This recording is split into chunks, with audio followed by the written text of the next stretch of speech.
Hello and welcome. You're watching WION World is One. The Prime Minister Narendra Modi is in South Korea and is addressing the Indian diaspora. Let's listen in.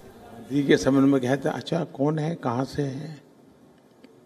क्या हम लोगों का दायित्व तो नहीं है कि भारत के पास इस युग की इतनी बड़ी विरासत महात्मा गांधी, दुनिया के हर बच्चे के जबान पर गांधी का नाम होना चाहिए, ये हमारा सपना होना चाहिए। वे विश्व मानव थे और आज जब दुनिया बहुत सी चुनौतियों से जूझ रही है तो महात्मा गांधी का दर्शन और भी प्रासंगिक हो जाता है। बापू के जीवन में प्रकृति के प्रति बहुत ही श्रद्धा थी, उनकी भूमिका थी। अपने जीवन में पर्यावरण से तालमेल बिठाने पर उन्होंने बहुत जोर दिया था। कोरिया में बापू को अनोखे ढंग से श्रद्धांजलि दी जा रही है। बापू की याद में हम सभी कोरिया में 150 पौधे लगाने जा रहे हैं। फ्रेंड्स, कोरिया के साथ हर दिन हमारे संबंध मजबूत रहे हैं, बढ़ते चले जा रहे हैं और मजबूती के साथ बढ़ते जा रहे हैं। कोरिया और भारत इस पूरे क्षेत्र में शांति, स्थिरता और समृद्धि को बढ़ावा देने में कदम से कदम मिलाकर के आगे बढ़ रहे हैं। हमारे बीच एक स्पष्ट और सहज भागीदारी है। हम मिलकर एक दूसरे को लाभ पहुंचा सकते हैं। इसी साझेदारी को भारतीय कंपनियों की कोरिया में मौजूदगी और मजबूत कर रही है। कोरियाई ब्रांड तो भारत के घर घर तक का हिस्सा बन चुका है। एलजी, सैमसंग, हुंडई जैसे कोरियाई ब्रांड तो भारत के गांव-गांव तक पहुंच गए हैं, लोगों की बोलचाल का हिस्सा तक बन गए हैं। फ्रेंड्स, आज पूरी दुनिया भारत की तरफ उम्मीद भरी निगाहों से देख रही है। हम आज दुनिया में सबसे तेजी से बढ़ने वाली बड़ी अर्थव्यवस्था है।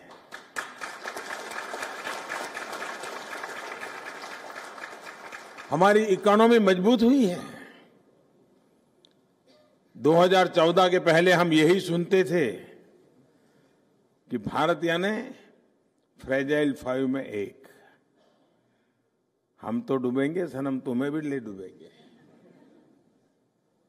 आज बड़ी इकोनॉमी में दुनिया में सबसे तेज गति से आगे बढ़ने वाली इकोनॉमी है और अगले कुछ ही साल में भारत 5 ट्रिलियन की अर्थव्यवस्था बनने की तरफ तेजी से कदम बढ़ा रहा है। 5 ट्रिलियन की क्लब में हम होंगे, वो दिन दूर नहीं होगा। और जब 2014 में मैंने जब कार्यभार संभाला था, तब दुनिया में आर्थिक दृष्टि से हम 11वें नंबर पर थे। आज हम 6 पर पहुंच गए हैं और 5 होने में देर नहीं लगेगी, आप विश्वास कीजिए। और हमारी कोशिश ये है कि अगले 1.5 दशक में भारत टॉप 3 में जगह बना ले।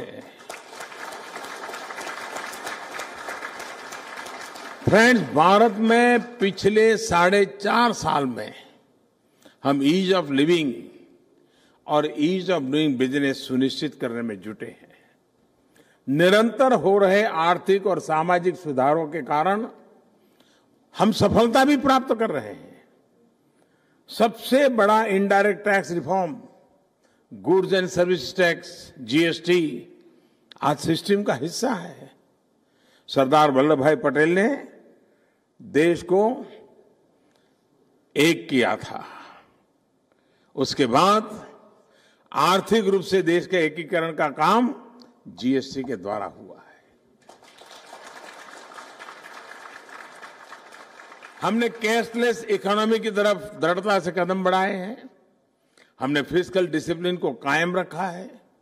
इसका नतीजा ये हुआ है कि पिछले 4 वर्षों में ईज ऑफ डूइंग बिजनेस के मामले में हमने ग्लोबल रैंकिंग में 65 स्थानों की छलांग लगाई है।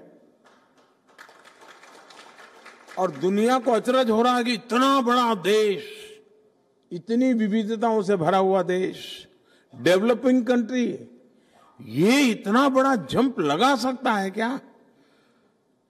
वर्ल्ड बैंक के चेयरमैन ने मुझे स्पेशली फोन किया था, बोले हमारे लिए बड़ा सरप्राइज है कि कोई देश डिटर्मिनेशन के साथ इतना बड़ा परिणाम ला सकता है। और ये हिंदुस्तान की ताकत है कि लाए। हम बहुत ही जल्द आ गए, मतलब वहां पर मौज करो, ये मोदी नहीं कर सकता।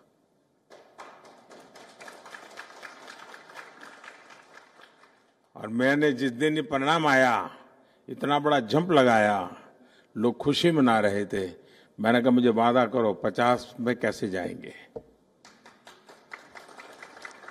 टॉप 50 में भारत कैसे अपनी जगह बनाएगा। फ्रेंड, दुनिया में भारत को इन्वेस्टमेंट के लिए सबसे ब्राइट स्पॉट माना जा रहा है। और इसलिए देश को पिछले 4 वर्षों में रिकॉर्ड $263 बिलियन का एफडीआई प्राप्त हुआ है। फ्रेंड्स, आप में से कुछ लोग अभी हाल में भारत आए होंगे, आपको अपना देश बदला हुआ दिखा होगा। बोलो ना, आते ही नहीं हो क्या? अगर आए होंगे तो जरूर बदला हुआ नजर आया होगा। पिछले 4 साल में भारत में तेजी से बदलाव हो रहा है। आज भारत में करीब करीब हर व्यक्ति के पास बैंक अकाउंट है। और इसके लिए सिर्फ 1000 दिनों में 33 करोड़ से ज्यादा खाते खोले गए। और एक रिपोर्ट ये कहती है कि दुनिया में पिछले 4 साल में जितने बैंक अकाउंट खोले गए, उसके 50% अकेले हिंदुस्तान में खोले गए। $12 बिलियन जमा है। दुनिया इस समय भारत में फाइनेंशियल इंक्लूजन की क्रांति बड़ी बारीकी से देख रहा है। मुद्रा योजना के तहत 128 मिलियन लोगों को $90 बिलियन से अधिक का माइक्रो क्रेडिट दिया गया। और आपको जानकर के खुशी होगी, इनमें से 74% ऋण लेने वाली महिलाएं हैं। और अधिकतम फर्स्ट टाइम है। बैंक का दरवाजा पहली बार देखा, बैंक से पैसा पहली बार लिया, यानी ये कितना बड़ा रिवॉल्यूशन है, आप अंदाजा लगा सकते हैं। सामाजिक सुरक्षा के लिए आज एफोर्डेबल पेंशन और इंश्योरेंस की ऐसी स्कीम है जिसमें 90 पैसे लेकर, 90 पैसे से लेकर के ₹1 तक का प्रीमियम है। 90 पैसे कुछ नहीं होता। इतने से प्रीमियम से गरीब व्यक्ति का 2-2 लाख रुपए का इंश्योरेंस होता होगा। आज दुनिया की सबसे बड़ी health insurance scheme Ayushman Bharat, लोग उसको मोदी केयर के नाम से जानते हैं,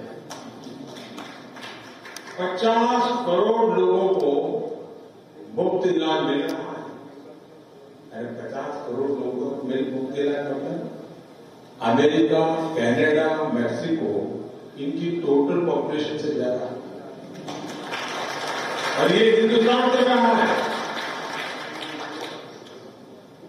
दुनिया की सबसे बड़ी ऊंची मूर्ति स्टैच्यू ऑफ यूनिटी आज भारत का नाम दिया जाता है। ऐसे बहुत से काम हैं जिनसे देश की प्रतिष्ठा को शक्ति मिली है। डिजिटल इंडिया से भारत के लोगों के जीवन में तेजी से बदलाव आया है। आज करीब करीब हर भारतीय के पास बायोमेट्रिक आइडेंटिटी है। देश के 1.25 लाख गांवों में ऑप्टिकल फाइबर पहुंचा है। फ्रेंड्स, आज कई मामलों में भारत दुनिया के वर्ल्ड लीडर्स की पंक्ति में खड़ा है। विश्व में टीबी के खात्मे के लिए दुनिया ने 2030 टारगेट बनाया है। भारत में ये टारगेट 2025 रखा है और 130 करोड़ भारतीयों की तरफ से मैं आपको विश्वास दिलाता हूं कि हम 2025 में ये गोल अचीव करके रहेंगे। आज क्लीन एनर्जी के मामले में हम दुनिया को रास्ता दिखा रहे हैं। इंटरनेशनल सोलर अलायंस की स्थापना और गति देने की हमारी पहलों से भारत ग्लोबल लीडरशिप से ग्रीन इकोनॉमी दोनों की तरफ तेजी से बढ़ रहा है। आज हमारा देश दुनिया में रिन्यूएबल एनर्जी का 6ठा सबसे बड़ा उत्पादक बन गया है। आज दुनिया भर में भारत की प्रतिष्ठा बढ़ी है। आप अनुभव करते हैं, नहीं करते? लोग हाथ मिलाते हैं तो छोड़ते हैं क्या? इंडिया पकड़ के रखते कि नहीं है? ये बदलाव है। फ्रेंड, मैं आपसे ये भी आग्रह करता हूं कि आप भारत के सकारात्मक विकास की जानकारियां अपने कोरियन मित्रों के साथ साझा करें। मेक इन इंडिया आज ग्लोबल ब्रांड बन चुका है। कोरिया जैसे मित्र देशों के साथ मिलकर हम इलेक्ट्रॉनिक्स मैन्युफैक्चरिंग का बहुत बड़ा हब बनना चाहते हैं। फ्रेंड्स, आज भारत में एक नई ऊर्जा दिखाई पड़ रही है। इसी ऊर्जा के प्रतिनिधि के रूप में कल मुझे सोल पीस प्राइज का सम्मान दिया गया।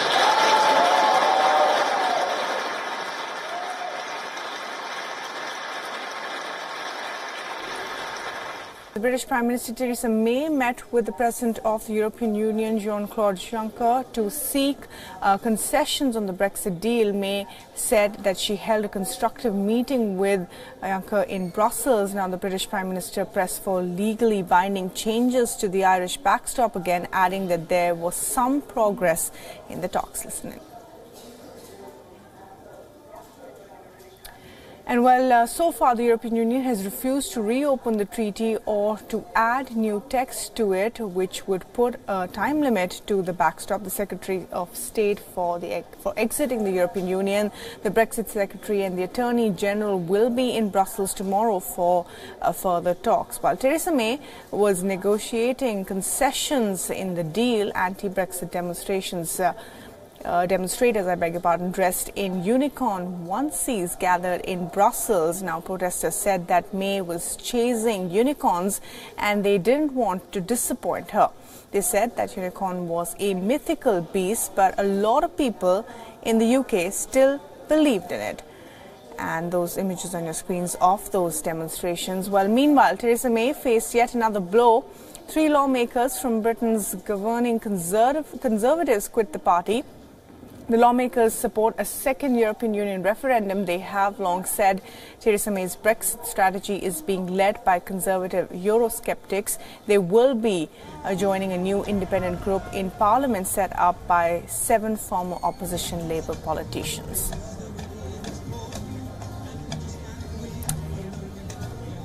And Mandy Clark, my colleague, is now joining us live from London for the very latest on this. And Mandy, well, fill us in. What's happening? Several setbacks for Theresa May in the last couple of days once again.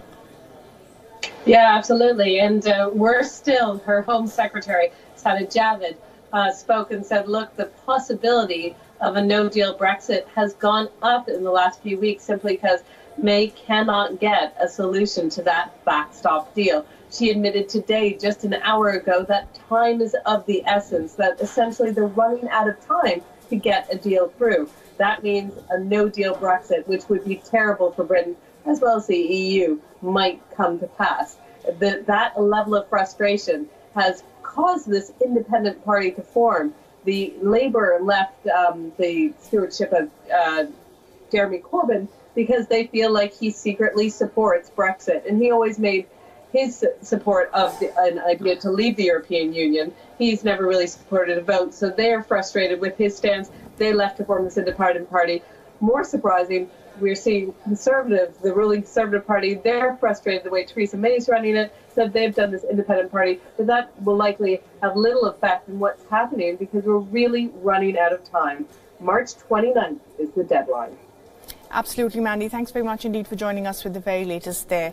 Mandy Clark live there from London. And as we were pointing out on a series of setbacks there, and the setbacks for Theresa May don't end there. Reports also suggest that as many as 15 British government ministers may vote to stop Brexit on March 29th. And all of this because they do not believe in a no-deal Brexit. And reports also suggesting that the ministers are considering challenging May to fire them if they vote against her next week.